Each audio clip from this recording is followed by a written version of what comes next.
Hi everyone, this is Supriyo. Welcome back to my channel. আজকে হচ্ছে 4th December. আজকে আমাদের কলেজে একটা প্রোগ্রাম আছে। তোমরা থাম্বনেল দেখে নিশ্চয়ই বুঝে গেছো আজকে কিসের প্রোগ্রাম। তো সেই প্রোগ্রামে আজকে সারাদিন কি হয় না হয় আর আমি কি করি সেই সমস্ত আপডেট তোমাদের সাথে শেয়ার করব। তো ভিডিওটা দেখতে থাকো আর সঙ্গে থাকো।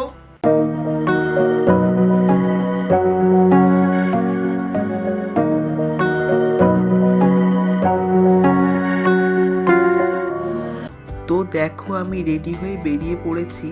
তো যথারীতি ডাকবাংলো অবধি আমি হেঁটে হেঁটে আসলাম। তো এখান থেকে অটো করে আমি আজকে কলেজ যাব, তো সেই জন্যই অটোর জন্য দাঁড়িয়েছিলাম। তো কিছুক্ষণের মধ্যেই আমি অটো পেয়ে গেলাম।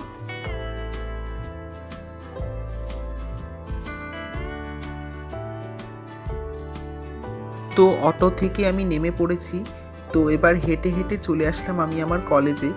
তো প্রতিবারের মতন এবারেও আমাদের ডিপার্টমেন্টে অনুষ্ঠানটা হচ্ছে, তো সেই জন্যই আমি এখন যাচ্ছি ডিপার্টমেন্টে। তো ডিপার্টমেন্টে এসে দেখি কেউই সেরকম আসেনি। তো আমরা যে কজন এসছি আমরা সবাই মিলে কাজটাকে একটু এগিয়ে রাখলাম। প্রায় 30 থেকে 35 মিনিট পর সবাই আসা শুরু করলো। তো তার কিছুক্ষণের মধ্যেই অনুষ্ঠানটা আমরা শুরু করে ফেললাম প্রদীপ প্রজ্বলনের মাধ্যমে। কলেজের টিচার্স কাউন্সিল সেক্রেটারি এবং বাংলা বিভাগের প্রধান এবং অন্যান্য শিক্ষক শিক্ষিকারা এবং আমার প্রিয় ছাত্রছাত্রীরা, বাংলার পালকি গানে নতুন ঠিকানা, শরীরের বাহাদুরি মুন্সিয়ানা। একদিন রাতে হয় সবকিছু সত্যি, ভগবান লাট্টুতে হারাবেন লেপ্তি। তো তারপরে আমাদের স্যার ম্যাডামরা সবাই মিলে সলিল চৌধুরীর প্রতিচ্ছবিতে পুষ্পার্ঘ্য নিবেদন করলো। তারপর আমরা সবাই মিলে চলে গেলাম আমাদের দেয়াল পত্রিকাটার উদ্বোধন দেখতে। তো এটা হচ্ছে শীত সংখ্যা আমাদের দেয়াল পত্রিকা, তো সেটাই আমাদের স্যার ম্যামরা সবাই মিলে উদ্বোধন করলো। তো উদ্বোধন করার পর আমরা স্যার ম্যামদের সঙ্গে কয়েকটা ফটো তুলে নিলাম।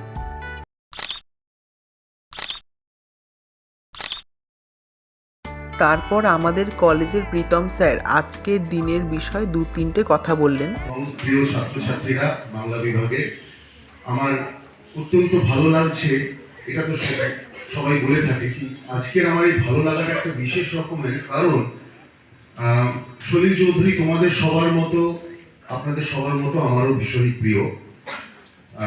তাকে নিয়ে অনুষ্ঠান কিন্তু আমার এই দীর্ঘ চাকরি জীবনে আমি প্রথম পেলাম, এবং ছাত্রছাত্রীরা এটা আয়োজন করছে, এটা আমার ভীষণ ভালো লাগছে। বিশেষ তিনি তার প্রতিটি গানের কথার মধ্যে দিয়ে আমাদের অন্তরাঙ্গনে আলোর পথে চালনা করার কথা বলেছে। উদ্বোধনী সঙ্গীতের মাধ্যমে আজকের আমাদের মূল অনুষ্ঠানটা শুরু হলো।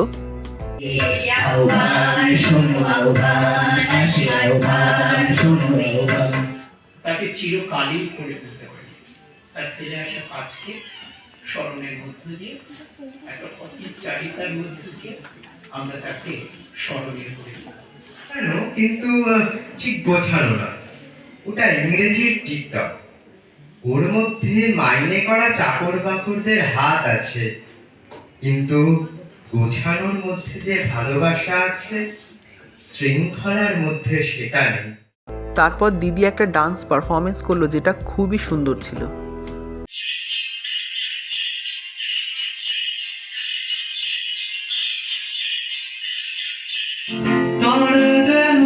ভালোবেসে আলো চেয়েছিল, সূর্যের আলো তাই নিভে গিয়েছি।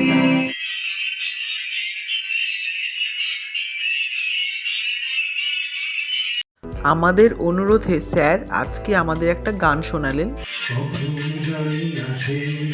তুমি আমার জীবনে এসে যেন সঘন শ্রাবণে প্লাবনে দুকুলে ভেসে, শুধু ভেসে ভালোবেসে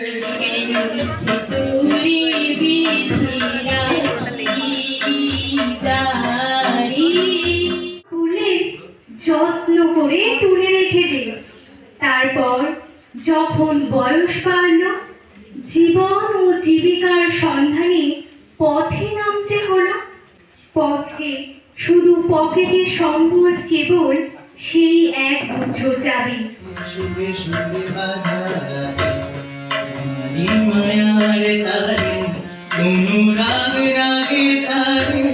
এই মিছিল সব হারার সব পাওয়ার এই মিছিল, হও শামিল, হও শামিল, হও শামিল, হও শামিল। আবারও আমাদের অনুরোধে রোহন স্যার আমাদের একটা গান শোনালেন। এই নদীর দুই কিনারে দুই তরুণী, আই ছুটে সকলে এই মাটির ধরা তলে, কার হাসির কলরলে নতুন জীবন গড়িয়ায়। তারপর আমাদের ফ্রেন্ড মৌমিতা একটা ডান্স পারফরমেন্স করলো।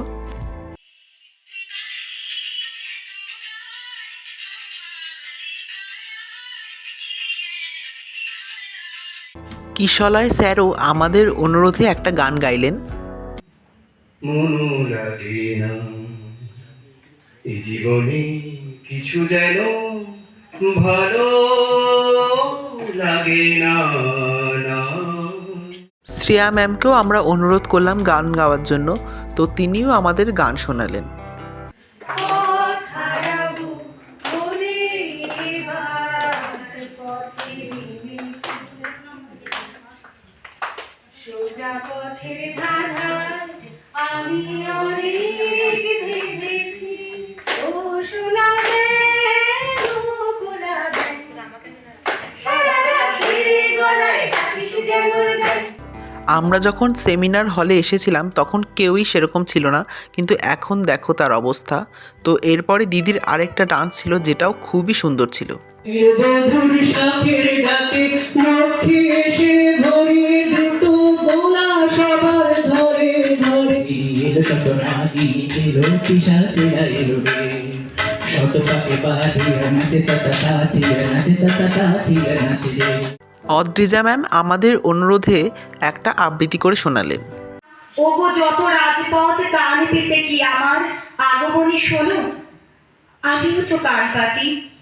আঘাত বিদীর্ণ সিক্ত শত ক্ষত মুখে, কোথায় সমুদ্রে গর্জে তরঙ্গে উত্তাল। এ রানার চলেছে রানা, রাত্রির পথে পথে চলে কোনো নিষেধ জানে না মানা। তো দাদার গান শোনার পরে আমরা সবাই মিলে চলে আসলাম ক্লাস করতে। তো আমাদের অনুষ্ঠানের দিনেও ক্লাস রয়েছে, কি আর করা যাবে। 2000 years later. তো ক্লাস করে আমরা এখন চলে যাচ্ছি ডিপার্টমেন্টে। তো ডিপার্টমেন্টে গিয়ে আমরা আবার সবাই মিলে ফটো তুললাম।